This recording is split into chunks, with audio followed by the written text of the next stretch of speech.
तो आ जाइए सिंधु सभ्यता एवं संस्कृति पे। सिंधु सभ्यता संबंधित है आदि ऐतिहासिक युग से। हड़प्पा संस्कृति की उत्तरी सीमा का निर्धारण करता है मांडा। सिंधु घाटी सभ्यता का वह स्थान जो अब पाकिस्तान में है हड़प्पा। सिंधु सभ्यता के महान स्नानागार प्राप्त हुए हैं मोहनजोदड़ो। सिंधु घाटी सभ्यता की विकसित अवस्था में वह स्थल जहाँ से घरों में कुओं के अवशेष मिले हैं मोहनजोदड़ो। सिंधु घाटी सभ्यता का पत्तन नगर था लोथल। मृण पट्टिका पर उत्कीर्ण सिंह युग देवता की कृति प्राप्त हुई है लोथल। हाथी दांत का पैमाना हड़प्पीय संदर्भ में मिला है कहाँ से, लोथल से। हड़प्पा का उत्खनन करने वाला प्रथम पुरातत्वविद जो इसके महत्व को समझ पाया, sir John Marshall. Next, Sindhu सभ्यता का प्रयोग सर्वप्रथम किया था सर जॉन मार्शल ने। अगले पॉइंट पे आते हैं, सिंधु घाटी की सभ्यता पर प्रकाश डालता है पुरातत्व संबंधी खुदाई। नेक्स्ट पे आते हैं, सिंधु सभ्यता से संबंधित केंद्र जो उत्तर प्रदेश में स्थित है आलमगीरपुर और हुलास। नेक्स्ट, हड़प्पा स्थल सभ्यता स्थल लोथल स्थित है कहाँ, गुजरात। हड़प्पन संस्कृति के संदर्भ में शैलकृत स्थापत्य के प्रमाण मिले हैं धौलावीरा। एक जुते हुए खेत की खोज की गई थी कालीबंगा। भारत का सबसे बड़ा हड़प्पन पुरा स्थल राखीगढ़ी। अधिसंख्य हड़प्पा स्थल स्थित हैं सिंधु घाटी। मूर्ति पूजा का आरंभ माना जाता है पूर्व आर्य से। हड़प्पा संस्कृति की जानकारी का प्रमुख स्रोत है पुरातात्विक खुदाई। अवेस्ता और ऋग्वेद में समानता है। अवेस्ता क्षेत्र संबंधित है कहाँ से, ईरान से। नेक्स्ट, भारत में कपास की खेती का सबसे पहले साक्ष्य मेहरगढ़ से प्राप्त हुआ। नेक्स्ट, हड़प्पा का वह स्थान जहाँ से मिट्टी के हल की आकृति मिली है बनावली। हड़प्पा स्थल जहाँ से 100 फीट का ताबूत के प्रमाण मिले हैं हड़प्पा। सिंधु घाटी सभ्यता का पोर्ट टाउन बंदरगाह लोथल। भारत में स्वतंत्रता के बाद सर्वाधिक संख्या में हड़प्पन स्थलों की खोज हुई तो वो गुजरात में। अगले पॉइंट पे आते हैं जो कि ऋग्वैदिक एवं उत्तर वैदिक काल से है। महाभारत ग्रंथ का उपनाम है सतसहस्त्री संहिता। पवित्र गायत्री मंत्र जिस ग्रंथ में अंतर्विष्ट है वह है ऋग्वेद। गायत्री मंत्र के नाम से प्रसिद्ध मंत्र सर्वप्रथम किस ग्रंथ में मिलता है, ऋग्वेद में। ऋग्वेद की मूल लिपि थी ब्राह्मी।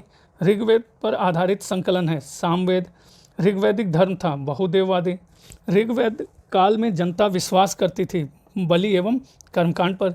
गोत्र शब्द का सर्वप्रथम प्रयोग हुआ था ऋग्वेद में सर्वाधिक मात्रा में मंत्र संबंधित हैं इंद्र। सबसे प्राचीन वेद है ऋग्वेद। वह वैदिक ग्रंथ जिसमें वर्ण शब्द का सर्वप्रथम नामोल्लेख मिलता है वो भी है ऋग्वेद में। अगले पॉइंटर पे आते हैं मित्रों, तो 6ठी शताब्दी ईसा पूर्व की राजनीतिक दशा, महाजनपदों का उदय एवं मगध साम्राज्य। तो पहला पॉइंटर है 16 महाजनपदों का उल्लेख है अंगुत्तर निकाय। कलिंग नरेश खारवेल किस वंश से संबंधित था, चेदी। 6ठी शताब्दी ईसा पूर्व का मत्स्य जनपद महाजनपद स्थित था राजस्थान। किस प्राचीन नगर के अवशेष कुम्भहार स्थल से प्राप्त हुए हैं, पाटलिपुत्र। मालवा क्षेत्र पर मगध की सत्ता का विस्तार किसके शासनकाल में हुआ था, शिशुनाग। मगध का वह शासक जिसने राज्यारोहण के लिए अपने पिता की हत्या एवं स्वयं इसी कारणवश अपने पुत्र द्वारा मारा गया, अजातशत्रु। मगध का वह सम्राट जिसे अपरो परशुराम के नाम से जाना जाता है, महापद्मनंद। प्राचीन श्रावस्ती का नगर विन्यास आकृति है अर्धचंद्राकार। 6वीं शताब्दी ईसा पूर्व सुक्तिमती राजधानी थी चेदी की। अगले पॉइंट पे आते हैं, अभिलिखित साक्ष्य में प्रकट होता है कि नंद राजा के आदेश पर एक नहर खोदी गई। तो कहाँ खोदी गई, कलिंग में। उदयन वासवदत्ता की दंत कथा संबंधित है कौशाम्बी। प्राचीन भारत में मगध साम्राज्य की सबसे प्रारंभिक राजधानी थी पाटलिपुत्र। अगला हेडिंग है धार्मिक आंदोलन। बिल्कुल दोस्तों अच्छे से करते जाइए, आए हुए सारे प्रश्न हैं और इम्पोर्टेंट हैं। जैन धर्म, तीर्थंकरों का काला क्रमानुसार सही क्रम है, अभिनंदन, पद्म प्रभु, विमलनाथ, मुनि सुब्रत नाथ। जैन धर्म के संस्थापक ऋषभदेव। महावीर स्वामी का जन्मस्थान कुंडलपुर।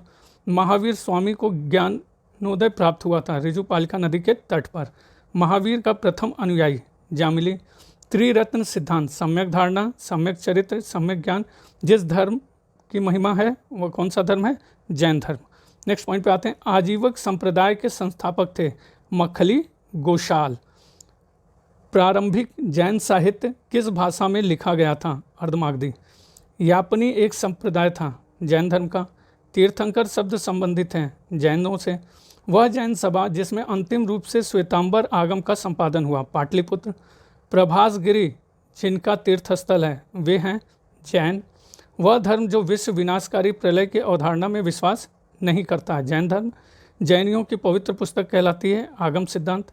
वह दर्शन जिसने पुनर्जन्म के विश्वास को अस्वीकार कर दिया चारवाक। बुद्ध। अब आ जाते हैं बौद्ध धर्म पे। बुद्ध का जन्म हुआ था लुम्बिनी। बुद्ध की मृत्यु जहाँ हुई थी वह स्थान अब कहाँ है? उत्तर प्रदेश। अगले पॉइंट पे आ जाते हैं। बुद्ध के जीवन की वह घटना जिसको महानिभिष्क्रमण के रूप में जाना जाता है, तो घटना कौन सी है? गृह त्याग। गौतम बुद्ध ने अपना प्रथम प्रवचन दिया था, वो दिया था सारनाथ में। अब आते हैं अगले पॉइंटर पर, तो देख लीजिए। बुद्ध के उपदेश संबंधित हैं आचरण की शुद्धता व पवित्रता से। भारतीय कला में बुद्ध के जीवन की किस घटना का चित्रण मृग सहित चक्र द्वारा हुआ है? प्रथम उपदेश। धर्म चक्र प्रवर्तन किया गया था सारनाथ। सारनाथ में अपना प्रथम प्रवचन दिया था महात्मा बुद्ध ने। बुद्ध ने सर्वाधिक उपदेश दिए श्रावस्ती में। बौद्ध संघ में भिक्षुणी के रूप में स्त्रियों के प्रवेश की अनुमति बुद्ध द्वारा दी गई। कहाँ? वैशाली में। बुद्ध के जीवन काल में ही संघ का प्रमुख होना चाहता था देवदत्त। बुद्ध द्वारा रूपांतरित अंतिम व्यक्ति था सुबुद्ध। त्रिपिटक हैं बुद्ध के उपदेशों का संग्रह। बौद्ध धर्म में त्रिरत्न इंगित करता है बुद्ध, धम्म और संघ को। प्रथम बौद्ध समिति का आयोजन हुआ था अजातशत्रु के शासनकाल में। नेक्स्ट पॉइंट पे आते हैं। संसार अस्थिर और क्षणिक है, यह कथन किसका है? बौद्ध का। वह बौद्ध ग्रंथ जिसमें संघ जीवन के नियम प्राप्त होते हैं विनय पिटक। विदेशी राजा जिसने समुद्रगुप्त से अनुरोध किया था कि उसे भारत में बौद्ध विहार बनाने की अनुमति दी जाए, वह था मेघवर्मन। बोध गया में महात्मा बुद्ध ने 2 बंजारों को उपदेश देकर अपना उपासक बना लिया। वे बंजारे थे मल्लिक और तपस्सु। सप्तपर्णी गुफा स्थित है राजगृह बिहार में। विशुद्धि मग्ग नामक पुस्तक किस संप्रदाय से संबंधित है? हीनयान। शून्यता के सिद्धांत का सर्वप्रथम प्रतिपादन करने वाले बौद्ध दार्शनिक का नाम है नागार्जुन। उत्तर प्रदेश में बौद्ध एवं जैनियों की प्रसिद्ध तीर्थस्थली है कौशाम्बी। बौद्ध तथा जैन दोनों ही धर्म विश्वास करते हैं कि कर्म तथा पुनर्जन्म के सिद्धांत सही हैं। अफगानिस्तान का बामियान प्रसिद्ध था बुद्ध प्रतिमा के लिए। देश में मूर्ति पूजा की नींव रखी बौद्ध धर्म में। अगले पॉइंटर पे आ जाते हैं। वह काल जिसमें बुद्ध की खड़ी प्रतिमा बनाई गई, तो कौन सा काल था? कुषाण काल। नेक्स्ट, भूमि स्पर्श मुद्रा की सारनाथ बुद्ध प्रतिमा संबंधित है गुप्त काल से। विक्रमशिला विहार का संस्थापक थे धर्मपाल। कहाँ के स्तूप के उत्खनन में सारिपुत्र के अवशेष प्राप्त हुए थे? सांची। वह बौद्ध पवित्र स्थल जो निरंजना नदी के तट पर स्थित था बोध गया। एशिया के ज्योतिपुंज के तौर पर जाना जाता है गौतम बुद्ध को। गौतम बुद्ध के समय प्रसिद्ध वैद्य जीवक किसके दरबार से संबंधित था? बिंबिसार। बुद्ध कौशाम्बी किसके राज्यकाल में आए थे? उदयन। तिब्बत में बौद्ध धर्म के सुधार में महती भूमिका निभाने वाले उपाध्याय अतीश किस विहार के प्रसिद्ध विद्वान थे? विक्रमशिला। अर्धनारीश्वर मूर्ति में आधा शिव आधा पार्वती प्रतीक है देव और उसकी शक्ति का योग। गौतम बुद्ध ने प्रथम धार्मिक प्रवचन दिया था सारनाथ।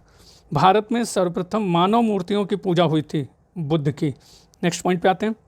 भारतीय कला में बुद्ध के जीवन की वह घटना जिसका चित्रण मृग सहित चक्र द्वारा हुआ है, वो था प्रथम उपदेश।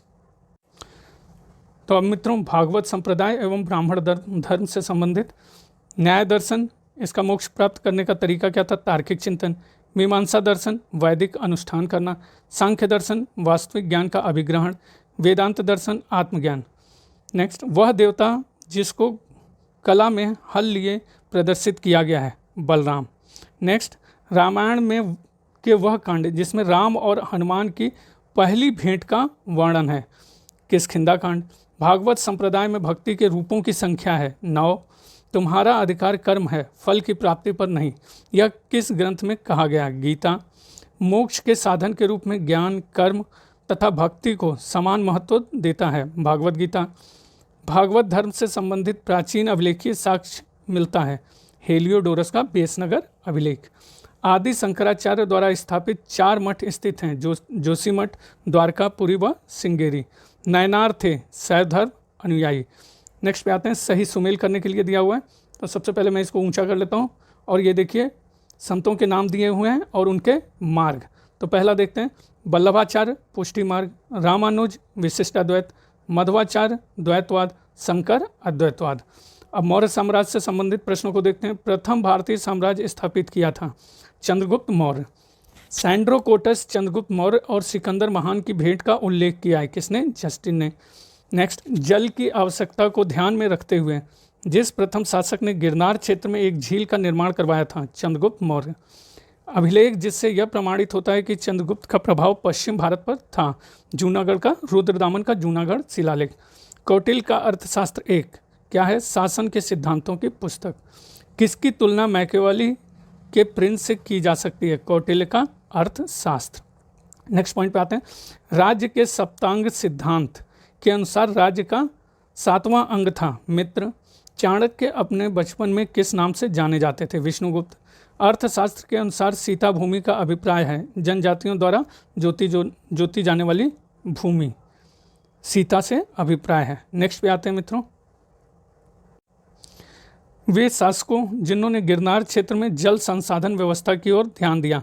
चंद्रगुप्त मौर्य व अशोक। वह राजा जिसके एक अभिलेख से सूचना मिलती है कि वह शाक्यमुनि बुद्ध का जन्म लुम्बिनी में हुआ था? अशोक के। सारनाथ स्तंभ का निर्माण किया था? अशोक ने। अशोक द्वारा स्थापित सबसे सुरक्षित स्तंभ है लौरियानंदनगढ़ का। अशोक का वह अभिलेख जो कनक मुनि बुद्ध के अस्तित्व को प्रमाणित करता है? निगाली सागर का स्तंभ अभिलेख। गुर्जरा लघु शिलालेख जिसमें अशोक का नामोल्लेख किया गया है स्थित है मध्य प्रदेश के दतिया जिले में। नेक्स्ट, अशोक के निम्न अभिलेखों में से पूर्ण रूपेण धार्मिक सहिष्णुता के प्रति समर्पित अभिलेख है? अभिलेख संख्या 12। ब्राह्मी लिपि को सर्वप्रथम पढ़ा? जेम्स प्रिंसप ने। नेक्स्ट पे आते हैं, वह स्थान जहाँ प्राक अशोक ब्राह्मी लिपि का पता चला है? तो वह स्थान कौन सा है? अनुराधापुर। नेक्स्ट, पत्थर पर प्राचीनतम शिलालेख किस भाषा में थे? प्राकृत। अपने साम्राज्य के उत्तर पश्चिमी भाग में उत्कर्णिक राजाज्ञाओं के लिए अशोक ने लिपियों का प्रयोग किया? आरमाइक, ग्रीक एवं खरोष्टी। इलाहाबाद में अशोक स्तंभ किस शासक के बारे में सूचना प्रदान करता है? समुद्रगुप्त। फाहियान भारत आया 399 AD। कलिंग युद्ध का विवरण हमें ज्ञात होता है 13वें शिलालेख से। मौर्यन मंत्रिपरिषद में राजस्व इकट्ठा करने से संबंधित था? समाहर्ता। अशोक का समकालीन तुर्मे कहाँ का राजा था? मिस्र का। मकदूनिया में अशोक का समकालीन राजा? एंटीगोन गोंटास। टालमी फिलाडेल्फस जिसके साथ अशोक के राजनय संबंध थे, कहाँ का शासक था? मिस्र का। एक इतिहासकार के अनुसार शिलालेखों में अशोक ने जिस धर्म का प्रतिपादन किया वह राजधर्म था? ये किसके द्वारा कथन है? प्लीट के अनुसार। नेक्स्ट पे आते हैं, आधुनिक देवनागरी लिपि का प्राचीन रूप है क्या है? ब्राह्मी। किसने सहिष्णुता, उदारता और करुणा के त्रिविध आधार पर राजधर्म की स्थापना की? अशोक। सांची का स्तूप बनवाया? अशोक। ब्राह्मी लिपि का प्रथम उद्वाचन किस पर उत्कीर्ण अक्षरों से किया गया है? स्तंभों पर। बुलंदी बाग प्राचीन स्थान है? पाटलिपुत्र का। मौर्य काल में तक्षशिला के प्रसिद्ध शिक्षा केंद्र के द्वार किन वर्णों के लिए खुले थे? ब्राह्मण, क्षत्रियों और वैश्यों के लिए। मौर्य काल में दंड विधान थे? काफ़ी कठोर। कालसी प्रसिद्ध है अशोक के शिलालेख के कारण। चाणक्य का दूसरा नाम था विष्णुगुप्त। चंद्रगुप्त मौर्य ने अपने अंतिम दिन व्यतीत किए श्रवणबेलगोला में। अशोक का वह अभिलेख जिससे धार्मिक सहिष्णुता के सिद्धांत की बात कही गई है? शिलालेख 12वां। नेक्स्ट पे आते हैं अगले पेज पे। अब ये दोस्तों मौर्योत्तरकालीन भारत के बारे में है। सिमुक किस वंश का संस्थापक था? सातवाहन का। कार्दमक क्षत्रपों के अति दुर्लभ सिक्के प्रचलित किए? ताम्र धातु में। अशोक के द्वितीय शिलालेख में उल्लेख नहीं है सातवाहन का। खारवेल के विषय में जानकारी का स्रोत है हाथी गुम्फा का अभिलेख। राजवंशों में सबसे पुराना राजवंश था सातवाहन। मौर्यों के बाद दक्षिण भारत में सबसे प्रभावशाली राज्य सातवाहनों का था। सातवाहनों की राजधानी अवस्थित थी अमरावती में। कनिष्क के सारनाथ बौद्ध प्रतिमा अभिलेख की तिथि है 81 ईस्वी सन। बुद्ध का किसके सिक्कों पर अंकन हुआ है? कनिष्क। उत्तरी तथा उत्तर पश्चिमी भारत में सर्वाधिक संख्या में तांबों के सिक्के का जारी किया था कुषाणों ने। काव्य शैली का प्राचीनतम नमूना किसके अभिलेख में मिलता है? काठियावाड़ के रुद्रदामन। प्राचीन भारत में नियमित रूप से सोने के सिक्के चलाए कुषाणों ने। अगले पे आते हैं, बिना बेगार के सुदर्शन झील का जीर्णोद्धार करवाया, तो ये करवाया था रुद्रदामन प्रथम ने। प्राचीन भारत के साहित्यिक इतिहास में पाणिनि और पतंजलि ख्याति प्राप्त नाम है। किस राजवंश के समय में वह फले फूले? शुंग। विक्रम संवत प्रारंभ हुआ 58 ईसा पूर्व। महाभाष्य के लेखक पतंजलि समसामयिक थे पुष्यमित्र शुंग के। विक्रम एवं शक संवतों में कितना अंतर वर्षों में? 135। अब ये देखिए नाम दिया हुआ है, डिमेट्रियस हिंदी यूनानी था, रुद्रदामन शक था, गोंडोफर्निज पहलव था और विम कटफिसस कुषाण था। अब नेक्स्ट टॉपिक, प्राचीन भारत पर विदेशी आक्रमण। तो ये देख लेते हैं मित्रों, हमारे देश को इंडिया संबोधित करने वाले थे, तो कौन संबोधित करने वाले थे? यूनानी। वह हिंद यवन शासक जिसने शीशे के सिक्के जारी किए, स्ट्रेटोस सेकेंड। वह शासक जिसको सर्वप्रथम सोने के सिक्के जारी करने का श्रेय दिया जाता है, विम कटफिसस। उस वीर भारतीय राजा का नाम जिसे सिकंदर ने झेलम के तट पर पराजित किया, पुरु या फिर पोरस। नेक्स्ट, युद्ध भूमि में बड़ी संख्या में सैनिकों के मारे जाने अथवा आहत हो जाने के बाद किस भारतीय गण अथवा राज्य की स्त्रियों ने सिकंदर के विरुद्ध शस्त्र धारण किया? मत्सग। आयुर्वेद के प्रसिद्ध विद्वान चरक दरबार अलंकृत करते थे, किसका? कनिष्क का। नेक्स्ट टॉपिक है संगम युग, चेर, चोल और पांड्य। बहुत इंपॉर्टेंट प्रश्न है मित्रों, अलग अलग परीक्षाओं में पूछे गए हैं, इसलिए यह और भी इंपॉर्टेंट है। संगम ग्रंथ तोल्कापियम किस विषय पर आधारित है? व्याकरण। वह तमिल ग्रंथ जिसे लघु वेद की संज्ञा दी गई है, वह क्या था? कुराल। नेक्स्ट पे आते हैं, शिल्पाधिकारम के लेखक इलंगो। तृतीय संगम हुआ था मदुरई में। बृहदेश्वर मंदिर जो भगवान शिव को वर्ष 1014 में समर्पित किया गया था, स्थित है तंजावुर में। नेक्स्ट पेज पे आते हैं, अब दक्षिण भारत का इतिहास, चोल, चालुक्य और पल्लव से संबंधित प्रश्नों को देखते हैं। पल्लव शासकों का उनके राज्यकाल की दृष्टि से सही क्रम है, महेंद्र वर्मन प्रथम, नरसिंह वर्मन प्रथम, परमेश्वर वर्मन और नंदी वर्मन द्वितीय। तो महेंद्र नरसिंह परमेश्वर और नंदी वर्मन सेकेंड। नटराज की प्रसिद्ध कांस्य मूर्ति एक उदाहरण है चोल कला का। वह राजवंश जो अपने शासनकाल में ही अपना उत्तराधिकारी घोषित कर देते थे, चोल। वह दक्षिण भारतीय राज्य जो अपनी नौसैनिक शक्ति हेतु प्रसिद्ध था, चोल। चोल गंगम नामक वृहद कृत्रिम झील बनवाने का श्रेय दिया जाता है, राजेंद्र। तंजौर के बृहदेश्वर मंदिर का निर्माण किया राजराज प्रथम ने। चोलों का राज्य किस क्षेत्र में फैला था? कोरोमंडल तट, दक्कन के कुछ भाग। चोल शासकों के शासनकाल में वारियम उद्यान प्रशासन का कार्य दिखता था, टोटवारियम। चालुक्यों की राजधानी थी वातापी। चोल राजाओं के स्नानागार एवं भोजनालय का प्रबंध देखते थे, स्त्री तथा पुरुष दोनों। नेक्स्ट पे आते हैं, चोल शासक का नाम बताइए जिसने श्रीलंका के उत्तरी भाग पर विजय प्राप्त की, वो कौन सा था? राजराज प्रथम। चोल साम्राज्य को अंततः समाप्त किया था मलिक काफूर ने। वह चोल राजा कौन था जिसने श्रीलंका को पूर्ण स्वतंत्रता दी और सिंघल राजकुमार के साथ अपनी पुत्री का विवाह कर दिया? कुलोतिंग प्रथम। 72 व्यापारी चीन में किसके कार्यकाल में भेजे गए थे? कुलोतिंग प्रथम। दक्षिणी भारत का प्रसिद्ध तक्कोलम युद्ध हुआ था चोल एवं राष्ट्रकूटों के मध्य। वह चीनी यात्री जिसने चालुक्यों के शासनकाल में चीन एवं भारत के संबंधों का विवरण दिया है, वेनसांग। किस वंश द्वारा प्रायः महिलाओं को प्रशासन में उच्च पद प्रदान किए जाते थे? चालुक्य। मत्त विलास प्रहसन के लेखक हैं महेंद्र वर्मन। तीसरी शताब्दी में वारंगल प्रसिद्ध था लोहे के यंत्रों उपकरणों हेतु। संस्कृत के कवि और नाटककार कालिदास का उल्लेख हुआ है पुलकेशिन द्वितीय के एहोल अभिलेख में। एक चालुक्य अभिलेख के तिथि अंकन में शक संवत का वर्ष 556 दिया हुआ है, इसका तुल्य वर्ष 634। तो आप इसको देख लीजिए मित्रों कैसे करेंगे। नेक्स्ट, प्रसिद्ध संस्कृत लेखक दंडिन किसकी सभा को अलंकृत करते थे? तो ये अलंकृत करते थे पल्लव को। वह पल्लव राजा जिसकी उपाधि राज सिंह थी, नरसिंह वर्मन द्वितीय। तंजौर का बृहदेश्वर मंदिर बना था राजराज के शासन काल में। अब ये सुमेल करना है दक्षिण भारत के समुद्रगुप्त के समकालीन नरेश और उनके राज्य। धनंजय कुस्तुलपुर, नीलराज अवमुक्त, उग्रसेन पालक्का, विष्णुगोपा कांची। नेक्स्ट है राजवंश और उनकी राजधानियों के बारे में करना है मित्रों। तो ये देख लीजिए, पल्लव कांची, पांड्य मदुरा, यादव देवगिरी, काकतीय वारंगल। तो आते हैं अगले पेज पे मित्रों। तो ये स्टार्ट करते हैं हम लोग गुप्त काल। वह गुप्त शासक जिसने सर्वप्रथम सिक्के जारी किए, चंद्रगुप्त प्रथम। रजत सिक्के जारी करने वाला प्रथम गुप्त शासक था चंद्रगुप्त द्वितीय। भारत का नेपोलियन नाम से जाना जाता है समुद्रगुप्त। शक विजेता किसे कहा जाता है, चंद्रगुप्त द्वितीय को। वे गुप्त शासक जिन्होंने हूणों पर विजय प्राप्त की, स्कंदगुप्त। गुप्त स्वर्ण मुद्रा को कहा जाता था दीनार। गुप्त अभिलेखों में दीनार जिसका वाचक है वह है कांस्य सिक्का। सती प्रथा का प्रथम अभिलेखीय साक्ष्य प्राप्त हुआ है एरण से। 437-38 ईस्वी के मंदसौर अभिलेख में किस श्रेणी द्वारा एक भव्य सूर्य मंदिर का निर्माण का उल्लेख श्रेणी द्वारा एक भव्य सूर्य मंदिर के निर्माण का उल्लेख मिलता है, रेशम बुनकरों के द्वारा। सारनाथ की भूमि स्पर्श मुद्रा वाली बुद्ध प्रतिमा कालांकित है गुप्त काल से। नेक्स्ट पे आते हैं।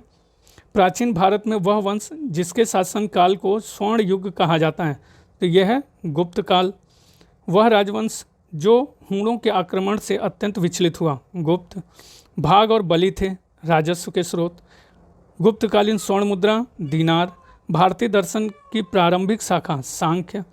कर्म का सिद्धांत संबंधित है मीमांसा से। योग दर्शन के प्रतिपादक पातंजलि। न्याय दर्शन को प्रचारित किया था गौतम। भारत के आस्तिक और नास्तिक संप्रदायों में विभेदक लक्षण, वेदों की प्रामाणिकता में आस्था।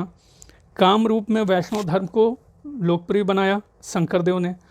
बीज गणित के क्षेत्र में अपने योगदान के लिए विशेष रूप से जाने जाते हैं भास्कर। नेक्स्ट पॉइंट पे आते हैं।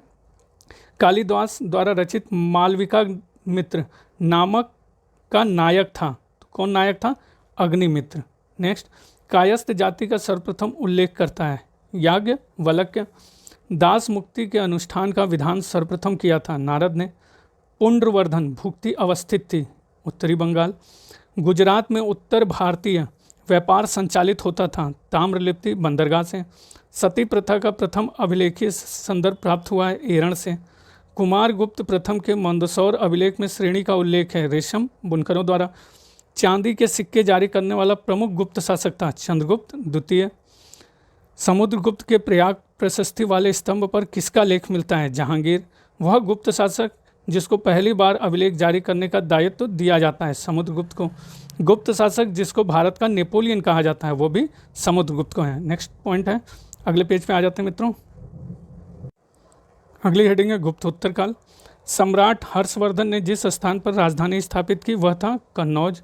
सम्राट हर्षवर्धन ने 2 महान धार्मिक आंदोलन आयोजन किया था, कन्नौज तथा प्रयाग। हर्षवर्धन को पराजित किया था पुलकेशिन द्वितीय ने। हर्ष के साम्राज्य की राजधानी थी कन्नौज।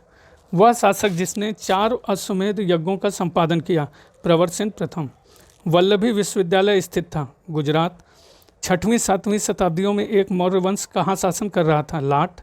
कदम्बों की राजधानी बनवासी स्थित थी गोवा। प्रतिहार अभिलेखों में संदर्भित सिक्कों का नाम था द्रम। मध्य प्रदेश के हरसूद शहर का निर्माण किया हर्षवर्धन ने। अगला पॉइंट, सम्राट हर्षवर्धन ने 2 महान धार्मिक सम्मेलनों का आयोजन किया था, कहाँ पे, कन्नौज और प्रयाग में। प्राचीन भारत में स्थापत्य कला पे आते हैं, जो कि सारे इंपॉर्टेंट प्रश्न हैं जो जीके जीएस में पूछे जा चुके हैं, टीजीटी पीजीटी की और अन्य टीचिंग के एग्जाम के लिए बेहद इंपॉर्टेंट। वह राजवंश जिसने भारत को प्रसिद्ध खजुराहो मंदिर दिए, चंदेल। एलोरा के प्रसिद्ध कैलाश मंदिर के निर्माण किस शासक वंश से संबद्ध थे, राष्ट्रकूट। एलोरा में गुफाएं और शैलकृत मंदिर हैं हिंदू, बौद्धों और जैनों की। अजंता और एलोरा गुफाएं महाराष्ट्र में। मीनाक्षी मंदिर मदुरई में। महाबलीपुरम का सप्तरथ मंदिर बनवाया था नरसिंहवर्मन प्रथम ने। महाबलीपुरम में रथ मंदिरों का निर्माण कराया था पल्लवों ने। नेक्स्ट पॉइंट पे आते हैं। हीनयान अवस्था का विशालतम एवं सर्वाधिक विकसित शैलकृत चैत्यगृह स्थित है, कहाँ, कार्ले। 100 से अधिक बौद्ध गुफाएं हैं, वह केंद्र कन्हेरी।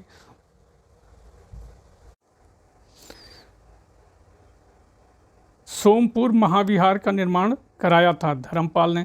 गांधार कला शैली एक संश्लेषण है भारतीय तथा यूनानी कला का। सांची के महास्तूप के 4 तोरणों में किस एक का निर्माण सर्वप्रथम हुआ, दक्षिणी का। सोनगिरी जहां 108 जैन मंदिर बने हुए हैं स्थित है दतिया में। दिलवाड़ा जैन मंदिर कहाँ स्थित है, राजस्थान। उड़ीसा में कोणार्क मंदिर का निर्माण करवाया था राजा नरसिंह देव प्रथम। द्रविड़ शैली के मंदिरों में गोपुरम का तात्पर्य तोरण के ऊपर बने अलंकृत एवं बहुमंजिला भवन से। भुवनेश्वर तथा पुरी के मंदिर किस शैली में निर्मित हैं? नागर। गुफा त्रिमूर्ति विख्यात है? एलिफेंटा। चित्रगुप्त स्वामी मंदिर, जिसे चित्रगुप्त का एकमात्र मंदिर माना जाता है, स्थित है कांची में। अगले पे आते हैं, अंकोर वाट का विष्णु मंदिर कहाँ पे है? कंबोडिया में। दक्षिण भारत के भगवान रंगनाथा, जिन्हें भगवान वेंकटेश भी कहते हैं, का मंदिर स्थित है तिरुमल्ला पहाड़ी। एलिफेंटा के प्रसिद्ध सैल को काटकर बनाए मंदिरों का श्रेय दिया जाता है पल्लवों को। चित्तौड़ का कीर्ति स्तंभ निर्मित हुआ था किसके शासनकाल में? राणा कुंभा के। शैलकृत स्थापत्य का आश्चर्य माना जाता है कैलाश मंदिर, एलोरा। वह मंदिर जिसके परिसर में एक भारी भरकम नंदी की मूर्ति है, जिसे भारत की विशालतम नंदी मूर्ति माना जाता है, बृहदेश्वर मंदिर। चट्टानों को काटकर महाबलीपुरम का मंदिर बनवाया था पल्लवों ने। वह स्थान जहां राष्ट्रकूटों तथा एलोरा पहाड़ियों में निर्मित गुफा मंदिर स्थित है। औरंगाबाद। गोविंद महल, जो हिंदू वास्तुकला का अप्रतिम उदाहरण है, स्थित है दतिया में। खजुराहो मंदिर का निर्माण कराया था चंदेलों ने। कोणार्क मंदिर संबंधित है सूर्य से। अगले पॉइंट पे आ जाते हैं, द्रविड़ शैली में बना हुआ शिखर, ग्वालियर का तेली मंदिर। अजंता की चित्रकारी दर्शाती है जातक कथाओं को। खजुराहो में मंदिरों का निर्माण कराया था चंदेलों ने। बौद्ध, हिंदी एवं जैन शैलकृत गुफाएं एक साथ विद्यमान हैं एलोरा में। स्तूप देख लीजिए सांची में है। चित्रकारी बाग से संबंधित। कनिष्क की सिरविहीन मूर्ति मथुरा से। दशावतार मंदिर देवगढ़ में। नेक्स्ट टॉपिक पे आते हैं। अब ये देखिए, प्राचीन साहित्य एवं साहित्यकार से संबंधित है, इसको सुमेल करना है। सुमेल ऑलरेडी है, बस आंसर देखते रहिए। किरातार्जुनीयम भारवी, 10 कुमार चरितम दंडी, बुद्ध चरितम आशुघोष, विक्रमोर्वशीयम कालिदास। संस्कृत में अष्टाध्यायी पुस्तक लिखी पाणिनि ने। कालिदास की वह रचना जिसमें भगवान कार्तिकेय के जन्म का वर्णन है, कुमार संभव। वह बंदरगाह जिसको पोडुका नाम से द पेरिप्लस ऑफ द इरेथियन सी के लेखक को ज्ञात था, यह है अरिकामेडु। तमिल रामायणम या रामावतारम के लेखक थे कंबन। गुप्त काल में आयुर्विज्ञान विषयक की रचना की सुश्रुत ने। मुद्रा राक्षस के लेखक विशाख दत्त। 10 कुमार चरितम के रचनाकार दंडी। नेक्स्ट पे आते हैं, the roots of ancient India के लेखक हैं, यह है W.A. Fair service. कल्हड़ की राजतरंगिणी को आगे बढ़ाया जोनराज एवं श्रीवर ने। प्राचीन काल के महान विधि निर्माता थे मनु। नेक्स्ट पेज पे आते हैं, महाभारत किस रूप में जानी जाती थी? जय संहिता। महान जैन विद्वान हेमचंद्र किसकी सभा को अलंकृत करते थे? कुमारपाल। भोजशाला मंदिर की अधिष्ठात्री देवी हैं भगवती सरस्वती। मध्यकालीन भारत के यशस्वी विधिवेत्ता थे विज्ञानेश्वर। मध्यकालीन विद्वानों लेखक जो जैन धर्म के अनुयायी थे, हेमचंद्र सूरी। गीत गोविंद के रचयिता हैं जयदेव। काल्पनिक वैज्ञानिक उपकरणों पर पुस्तक लिखी है भोज ने। वह भारतीय गणितज्ञ जिसने दशमलव स्थानिक मान की खोज की थी, आर्यभट्ट। गौड़वहों के रचयिता थे वाकपति। विदेशियों को भारत समाज में मनु द्वारा दिया गया सामाजिक स्तर था वात्र क्षत्रियों का। प्राचीन भारतीय विचारकों में से किसने विधि व्यवस्था की सर्वाधिक व्यवस्थित व्याख्या की है? मनु। मानसोल्लास शीर्षक ग्रंथ की रचना की थी सोमेश्वर ने। अगले टॉपिक पे आते हैं, पूर्व मध्यकाल से संबंधित देख लीजिए। सम्राट हर्षवर्धन ने 2 महान धार्मिक सभाओं का आयोजन किया था। वह कहाँ किया था? कन्नौज और प्रयागराज में। वह राजा जिसने अपने मंत्रियों को पशुओं पर क्रूरता पर प्रतिबंध लगाने के लिए काशी क्षेत्र भेजा था, तो वो थे राजा कुमारपाल। राजवंश जो कन्नौज पर आधिपत्य स्थापित करने में त्रिकोणीय संघर्ष में उलझे हुए थे, पाल प्रतिहार राष्ट्रकूट। विक्रमशिला विश्वविद्यालय के संस्थापक धर्मपाल। गोविंद चंद गढ़वाल एक रानी कुमार देवी ने धर्मचक्र जिन विहार बनवाया था सारनाथ में। हिरण्यगर्भ धार्मिक कार्य था दंती दुर्ग। रामानुज के अनुयायियों को कहा जाता था वैष्णव। द्वार समुद्र राजवंश की राजधानी थी होयसल। पाल वंश के संस्थापक गोपाल। और कदम राजाओं की राजधानी कहाँ थी? वनवासी। नेक्स्ट, समकालीन समाज के पाखंड एवं भ्रष्ट आचरण को उद्घाटित करने के लिए अनेक ग्रंथों के लेखक थे क्षेमेंद्र। वह चंदेल राजा जिसका एक अन्य नाम लक्ष्मणवर्धन था, यशोवर्मन। एक नए संवत चलाने का यश प्राप्त होता है लक्ष्मण सेन को। वह चंदेल शासक जो महमूद गजनवी से पराजित नहीं हुआ था, विद्याधर। जेजाक भुक्ति का प्राचीन नाम बुंदेलखंड। कलिंग नरेश खारवेल संबंधित थे चेदी वंश से। शिक्षा के एक महान केंद्र विक्रमशिला महाविहार का निर्माण कराया था धर्मपाल ने। राणा कुंभा ने संगीत पर एक ग्रंथ लिखा था जिसका नाम था संगीत राज। अगले पेज पे आते हैं। तो मित्रों, अब ये प्राचीन इतिहास से कुछ विविध प्रश्न हैं, ये भी सारे आए हुए हैं, आप देख सकते हैं सामने लिखा हुआ है कब ये आया हुआ था। तो चलिए, महोबा के पास एक बड़े तालाब अजयगढ़ और महोबा के मंदिरों तथा राजवासनी नगर का निर्माण करने वाला चंदेल राजा था। राहिल। शासक और रानियाँ चंद्रगुप्त कुमार देवी, समुद्रगुप्त दत्ता देवी, चंद्रगुप्त द्वितीय कुबेर नागा, कुमारगुप्त प्रथम अनंत देवी। पर्यटक आकर्षण स्थान कबीर की समाधि मगहर बस्ती में, सलीम चिश्ती की दरगाह फतेहपुर सीकरी, गोविंद देव मंदिर वृंदावन, बौद्ध स्तूप कुशीनगर। नेक्स्ट पे आते हैं, सही सुमेलन करने के लिए दिया हुआ है राजवंश और राज के प्रतीक के बारे में। तो परमार सूर्यदेव, मलय केतु वराह, चंदेल राजलक्ष्मी, गुर्जर प्रतिहार भगवती। जगदल विहार ये जो विहार है किस राजा से संबंधित है? रामपाल। विक्रमशिला विहार धर्मपाल, सोमपुर विहार धर्मपाल, सलबन विहार श्री भवदेव। वह शासक जिसने सिंघल द्वीप के विरुद्ध 642 ईस्वी में 2 समुद्री अभियान भेजा था, नरसिंह वर्मन प्रथम। प्राचीन श्वेतांबर जैन मंदिर स्थित है पालीताना गुजरात में। विदेशी व्यापार से संबंधित संस्था थी नाना देशी एवं नगरम। उद्दालक आरुणी प्रसिद्ध दार्शनिक थे कुरु पांचाल के। नेक्स्ट पॉइंट पे आते हैं, बीज गणित के क्षेत्र में विशेष योगदान दिया था, किसने दिया था? भास्कर ने। नेक्स्ट, पुराणों के अनुसार चंद्रवंशी शासकों का मूल स्थान प्रतिष्ठानपुर। जो यहाँ है वह अन्यत्र भी है, जो यहाँ नहीं है वह कहीं नहीं है। यह किस ग्रंथ में कहा गया है? महाभारत। हिंदू विधि द्वारा मान्य कर था उपज का 6वां भाग। प्राचीन भारत में सिंचाई टैक्स को कहते थे विदक भागम। वैदिक ग्रंथों के भाष्यकार सायण को आश्रय प्राप्त था विजयनगर राजाओं का। बेसनगर अभिलेख का हेलियोडोरस निवासी तक्षशिला का था। श्रवण बेलगोला में गोमतेश्वर की विशाल प्रतिमा स्थापित करवाई चामुंडराय। चोलों की राजधानी तंजौर। एम्फोरा जार होता है एक लंबा तथा दोनों तरफ हत्थेदार जार। विक्रम संवत का प्रारंभ होता है लगभग 57 ईसा पूर्व। खसरा नामक दस्तावेज से आशय राजस्व संबंधी एक दस्तावेज। नेक्स्ट, सामान्यतः पांडवों की राजधानी इंद्रप्रस्थ के साथ पहचान की जाती है किसकी? पुरानी दिल्ली की। तो दोस्तों, मेडिवल हिस्ट्री अगले पार्ट में हम लोग कवर करते हैं क्योंकि ये ज़्यादा लंबा वीडियो हो जाएगा, 30-35 मिनट का ऑलरेडी हो गया है। ठीक है, बाद में तीनों को कंपाइल कर देंगे। बहुत इंपॉर्टेंट क्वेश्चन है दोस्तों, ये ज़रूर मदद करेंगे। बने रहिए बनारसी अंचल के साथ और थोड़ा सा सुझाव दीजिए, थोड़ा सब्सक्राइब करिए। धन्यवाद मित्रों।